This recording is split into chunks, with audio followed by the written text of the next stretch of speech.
Alright, so I'm in the bay and I'm going to show my Tier 10 Flyer. And I'm also going to talk about how I built it. So the most important thing with this particular design is that it's an inverted Y, which is a pretty good angle. This Y shape goes the length of the whole craft.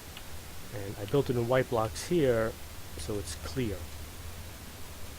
So when you first start building your flyer, you're going to start with this frame and you make it as long as you want. I guess depends on how many thrusters you want to put there. And then you put the helium along the top and then you test it in practice mode. And anytime you add another piece, another segment to your craft, like after you have the main part here with the thrusters and you can go straight, and you want to start thinking about how to rotate. So you build like a little platform and your thrusters, and then you put helium, and then you go test it. And then you want to put some pitch controls. I use L3s. And then you build your little platform, some thrusters, some helium to support it, and then you test it. And now you want some lasers. You come here, you build an arm, a pair of lasers, a little bit of helium, and then you test it.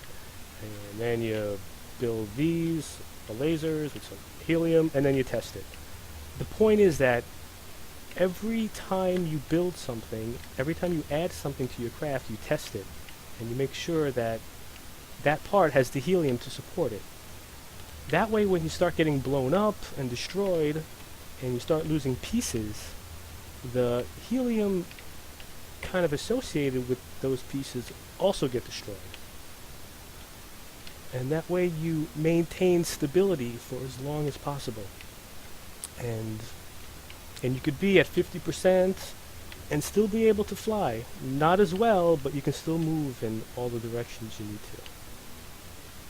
So, inverted Y and build your craft in stages, always testing as you go.